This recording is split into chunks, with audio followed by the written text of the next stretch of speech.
Finland, this is bound to happen at least once a summer.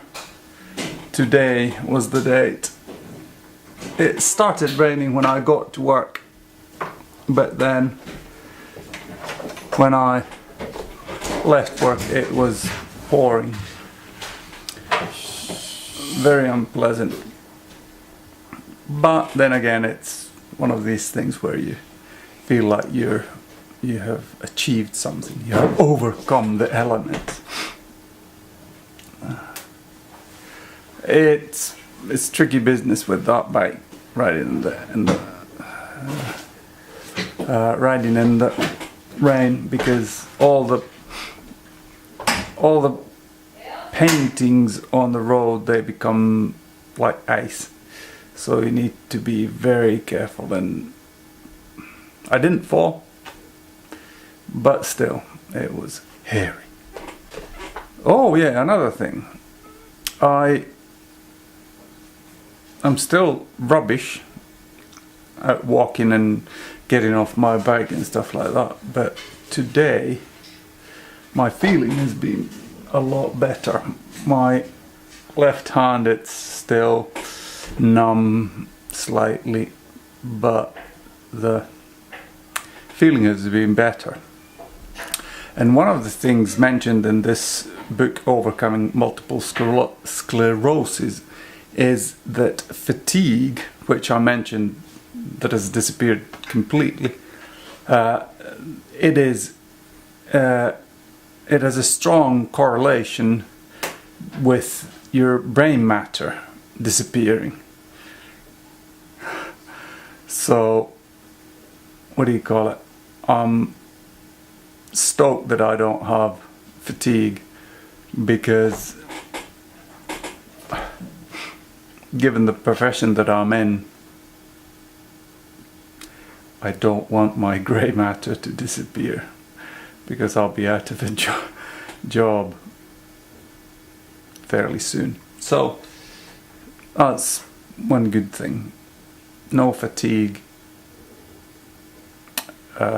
which is a good thing.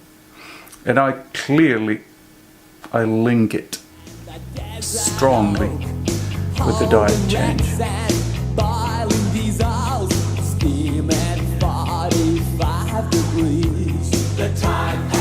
Got to hand it to Polar. This is now the second time that they have replaced my invalid product.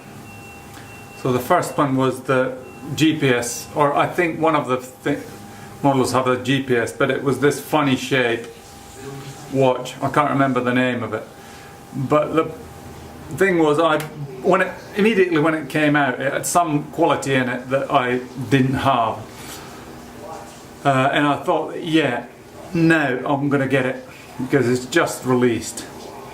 Bought the brand new product, was halfway happy with it, but immediately, like 1 or 2 months after it, they released the next version of it, which had GPS in it, which was the exact thing that I was waiting for.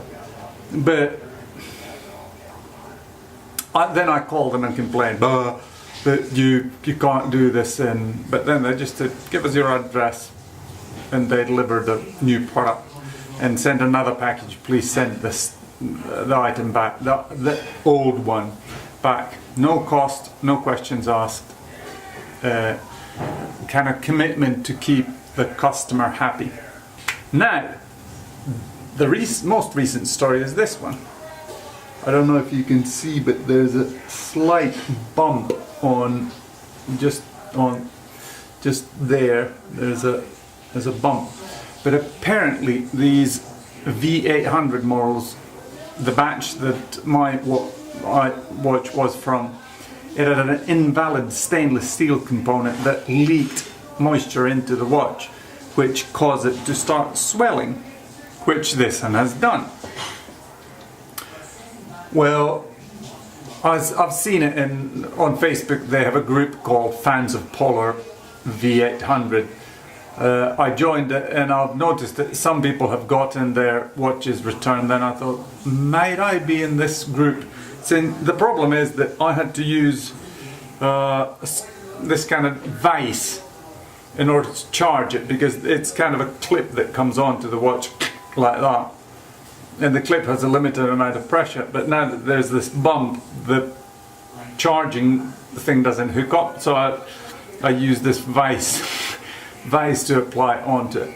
But anyway, the call similar to the previous time. What's your address? Yes, we'll send you a new model in a return package. Woohoo! So twice now Polar have come through. Props to them, definitely. That's the way to handle customer service. To pay the rent, to pay our share. So, took the car to work today, and haven't exercised today, but I've been feeling halfway alright, except my left leg, the back of my thigh, it's thigh. It's like somebody's putting electricity through it. It's not painful, but electricity is the only way that I can explain it. It's like this zzz, weirdest sensation, and it's something that your brain latches on to, which makes it fairly unpleasant. It belongs to them. Let's give it back. Or my feeling of feeling ill is maybe more pronounced because I had these Charles Tyrwhitt leather shoes on. They have not thick leather soles on them, and I haven't broken them in, so it's a bit kulmikasta. It's a bit it's not smooth as it might be. If I bend them and break them or try and make them more pliable, then they work for a minute, but then what do you call it? They start. They stiffen up. They straighten themselves out. I had another discussion with the previous employer about this future assignment, and they were fine with us just sending one resource, which we have, which is excellent news. So even if I can't participate, then this other guy could participate, and we would make a bit of money off of him, which it would no longer be just us selling ourselves, but it would be selling ourselves plus somebody else. So that would be, it would start to be a proper business. And the good thing about this potential assignment is that there is an immediate acknowledgement that personal changes can happen because it's so long, and introducing juniors, because it's so long project, that introducing juniors into the project, it's an alright thing to do, which is unheard of pretty much. So basically we could bring somebody novice in and build them up in the skill set and into this project, which would be absolutely wonderful. But as a bass player that I know once mentioned, that a gig isn't sure until you have the stage under your feet. We have the same situation. An assignment isn't certain until you have your name on the dotted line. It would be a fairly high profile assignment. It requires the highest security clearances in Finland, which in itself, I've had, for other employees or customers, I've had lower level security clearances done, but not the highest ever.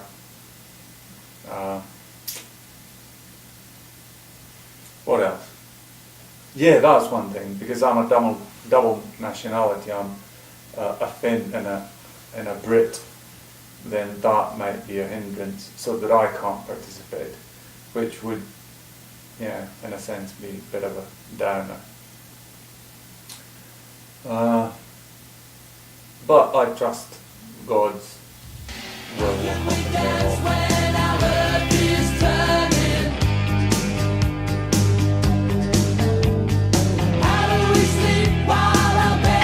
Today was the other day that I was caught in the rain when cycling back from work. It wasn't nearly as bad as it was 2 days ago. Yesterday I didn't go because it was raining in the morning. But the point being, my average speed is 23 kilometers an hour now, and my maximum heart rate is 159. So with a lot less effort, I am able to maintain a higher average speed than I was capable of doing in the start of the summer. So a disease-ridden body does react to training pretty well. And all these shaky motions and being completely useless after a cycle ride, they've even subsided a little during this week, which is quite nice. Other thing that I need to mention is that I've seen where it's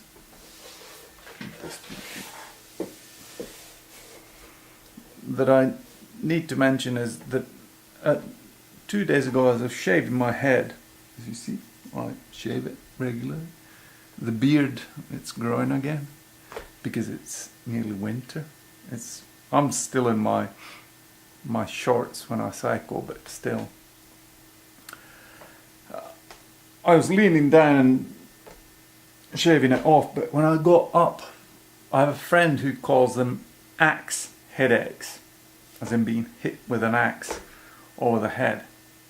I don't know if mine is anything similar to that, but I've had them, and typically they come at the back of my head or at the sides. They're like, honestly, it feels like somebody would hit you with an axe. But now, which was exceptional, was that I felt it behind my left eye. So it was like something just...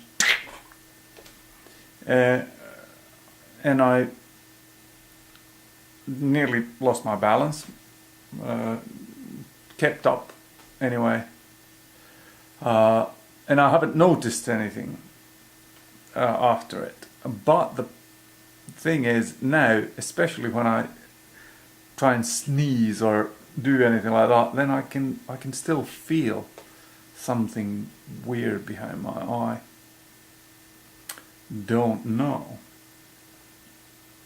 And now, funny enough, this is the first time in my life that my treating doctor sent me a personal email asking, "How are you?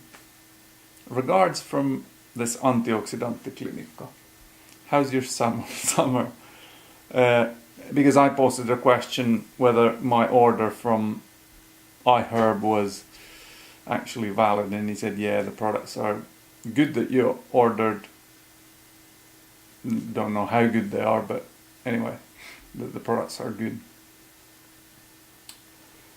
But yeah, I got a personal email from my doctor, which is unheard of, for me at least.